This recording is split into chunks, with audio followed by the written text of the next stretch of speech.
Hello, I'm Matt and welcome to Cask Theology, a channel about theology and beer. Today we're travelling to the dark side of the beer world because today we're discussing Porter and Stout. So, as usual, quick rundown of the history. Porter's roots lie in the 1700s and the name is used as early as 1721, but the details of when the first porters rolled out the breweries is about as clear as the drink itself. The beer gets its name from the hard-working chaps that used to drink this hearty stuff, the river porters of London. Now, as with mild, war has played its part in reducing the ABV of porter from 6 or 7% down to 4 or 5, so thanks a lot Napoleon. This of course forced innovations and tweaks to the recipe to get something similar to what we see today. Before these innovations, in brewing tech, porter was made with only brown malt, but with clever use of thermometers and hydrometers, brewers could create a beer with a mix of malts creating the same flavours but for a lower cost. Porter remained popular until the end of the 1800s when a lack of demand caused brewers to take it off their menus. The one holdout of all this was Ireland, where it continued to be a popular brew. Porter made its UK comeback in the late 70s, and now you can find it in all manner of places, but it's often nowhere near as strong as the 6 or 7% it was way back in its conception. Of course, it stayed popular in Europe. So, where does Stout come into this story? Well, here is a fun fact for you. Stout and Porter are actually the same drink. The word stout in the 1700s was used as another word for strong. So when a brewery made a stout porter, they'd actually made a stronger beer than usual. So instead of 4 or 5%, it was closer to the original 6 or 7%. Eventually, people dropped the word porter from the drink and just used the word stout to describe the sort of dark beer that they were after. So, that's enough waffle about the history of stout and porter. I know what you're here for. It's time to go and have a look at some porters and stouts for yourselves. So, as always, let's head into the Cask Theology kitchen and see some of them in action. So, welcome back to the Cask Theology kitchen, and what's this? Alcohol-free beer? Oh no, let's get rid of that. Stoptober was last month. So, we're here back in the kitchen and I've got 4 beers to show off to you again. So that's 2 porters and 2 stouts. As always, I've tried to get these from a supermarket, so you can just grab them fairly easily and give them a go. We're going to start off with the porters. Let's have a look at number 1. Whitechapel Porter. Premium ale, roast malted richness with hints of spice and chocolate. And I've got it from Asda. Asda, for my American viewers, owned by Walmart. Now, a lot of these cheapo supermarkety brews, they're not brewed by the supermarket themselves, they get someone else to do it. In this case, it's Shepherd Neame. Shepherd Neame are a cracking brewery. They make beers such as Spitfire, Bishop's Fingers, some other great beers as well. They apparently do a double stout, but I don't think I've tried that one yet, so that's what I'm going to have to look out for. Another note as well for my American viewers, apparently Shepherd Neame have got the licence to brew Samuel Adams Boston Lager, which was an interesting fact I found out.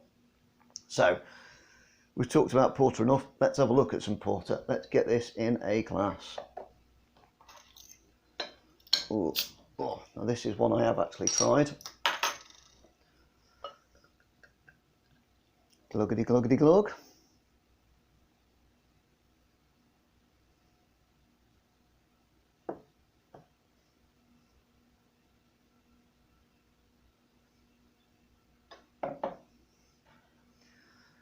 Yeah, bit too much head on that one, eh? Right, so let's move that back in shot a bit so you can see some more. Cool.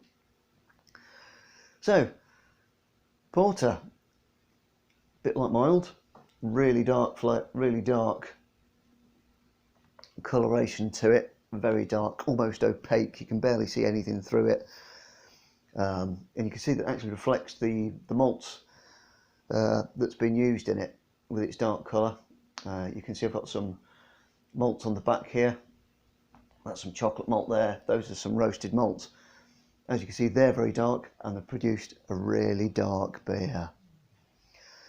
So some tasty notes that you can see with this one. This has got a bit of chocolatey flavour to it, which I can actually vouch for, having tried this one.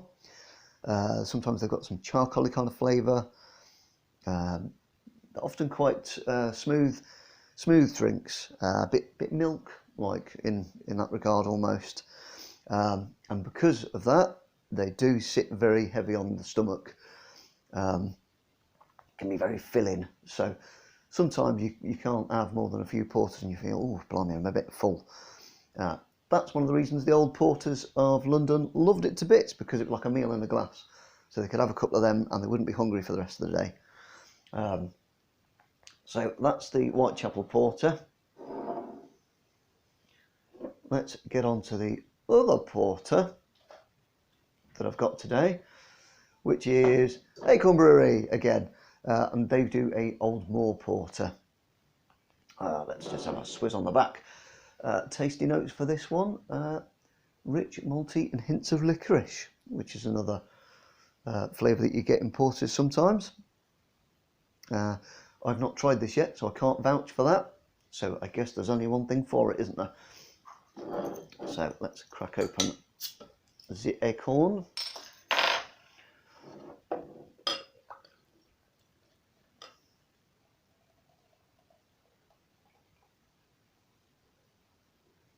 Cool, look at that. Let's just slide you back there so we know who's who.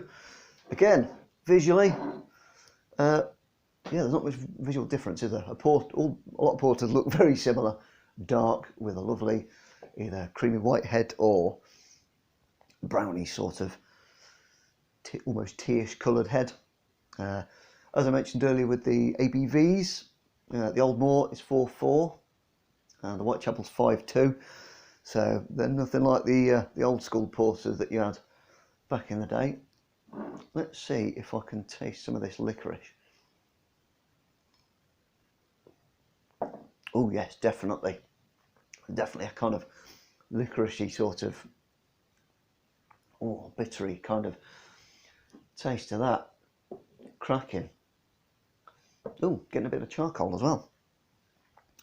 Nice. So I'm getting all of them. Lots of really interesting, mild but deep flavours. And speaking of flavours, one thing I haven't mentioned as of yet is that a lot of brewers like to add even more flavours to porter.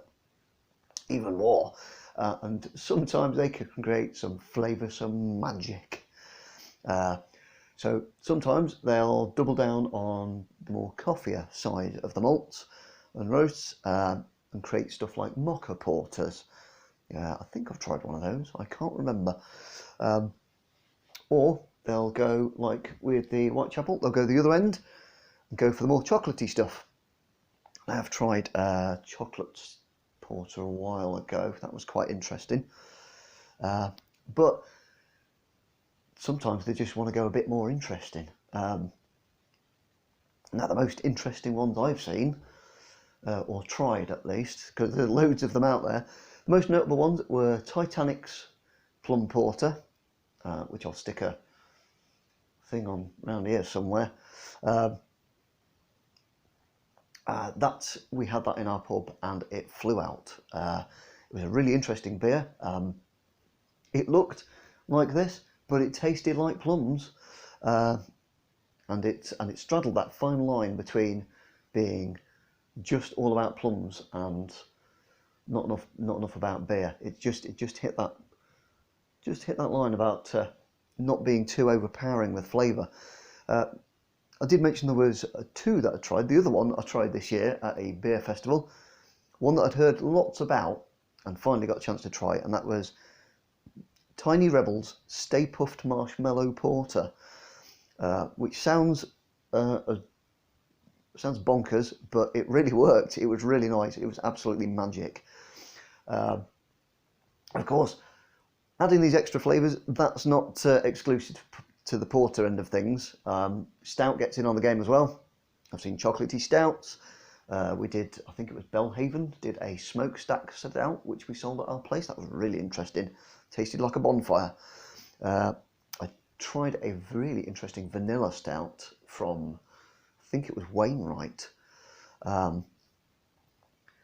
But anyway, those are some examples of porters. As you can see, really dark in colour, white, almost brownish head on the top, and yeah, they're not carbonated at all, so you can see they're quite sort of flat, not flat, what's the word I'm looking for? They're not bubbly, they're not fizzy, they're a still drink, and as I said, it's kind of like almost milky consistency to it, but it really does hit the stomach and sits there for a bit. So I personally can't have a few more of these. Anyway, I've waffled on enough about porters, so I'm going to do a nice little crossfade, and we're going to go and have a look at the 2 stouts that I've got. So let's go and do that now.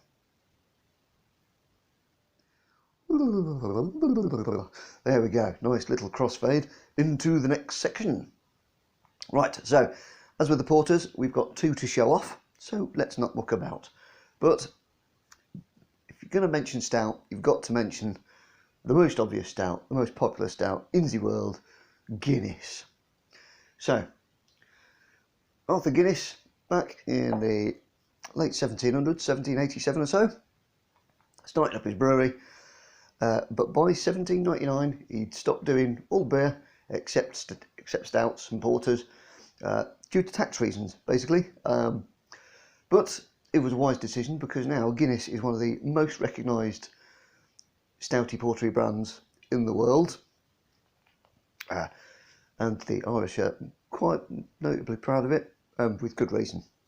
So, instead of just going for your normal Guinness, I'm actually going to go for one of their other sort of stouty stouts. We're going to go for some milk stout. Now, what's a milk stout? Well, it doesn't have milk in it. A milk stout gets its name from the lactose that goes in it. The lactose doesn't get broken down by the yeast as such, so you tend to get a much more sweeter, less rough sort of edge on your stout. So let's not muck about, let's get in there. Ooh. And have a look at the wonder that is milk stout.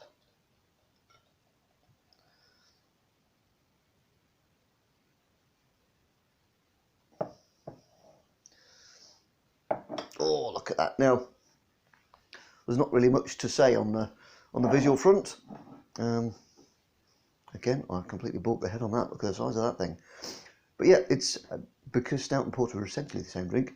It's essentially the same sort of look, very opaque blackness, brown or white head. But that is a milk stout. So let's not muck about, because this video has already gone long enough. We're going to get on to the next stout. Now, I thought I'd go for the second one for one of these flavoured stouts. I've seen quite a few stouts actually with interesting flavouring. I mentioned the vanilla stout earlier, so let's go for Sadler's Mud City Stout, which is one that I'm really looking forward to trying, because I haven't actually tried this one yet. And that is a chocolate and vanilla stout. Another chocolate stout I tried recently was Black Sheep's offering, which was a chocolate orange stout that they'd done for Christmas, and it did taste quite a lot like a cherry chocolate orange. But this is Mud City, chocolate and vanilla. And we're going to open him up. Oh.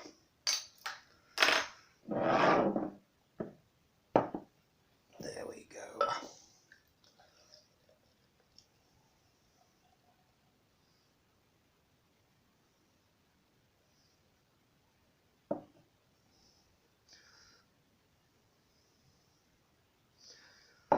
There we are, and just like that, my barman credentials are renewed.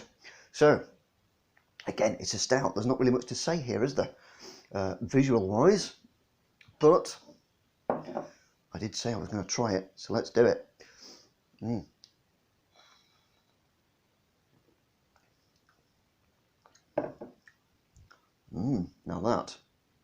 Now that is a nice stout. Oh, let's pop it back there. Yes, very vanilla-y. Ooh. So, a couple of variations on stout that I haven't mentioned yet, because I can't really do them. and go to work and things like I do when I normally record these videos, and that's the Imperial and the Baltic Stout. Now, the Imperial was created for the Russians way back when. It's called Imperial because it was made for the Emperor, and the Baltics are well, they're brewed in the Baltic regions where they've always really been popular. They do tend to be a tad strong though. They tend to go from 10% upward, which is not ideal when you need to be at work later, like I sometimes do, because this is my hobby, not my career. If it was, then I'd be all over that. So, there we have it. 2 examples of some stouts. There's my Guinness Milky Stout, and there's my Sadler's Mud City Stout. 2 grand stouts, and there we have Porter. So, thank you very much for watching this video. I hope you've learned a bit more about Porter and Stout. I know I certainly did. So, while I just have another swig of this, just a quick note to let you know that Theology is now on Twitter. Yes, Twitter. If you'd like some behind-the-scenes stuff, or just my silly opinions on beer or theology or anything, why not give me a follow? Links will be in the description down there, of course, as with all of those linkies for any information that I've used, books, websites, Wikipedia articles and all that kind of good stuff. Next week we are going to be trying a different kind of beer. We're going to be trying cider. So if you're interested in that, why not join me on the 28th of December? But until then, grab a drink, be it a hearty porter or indeed a cider ready for next time. Grab a drink and keep asking questions.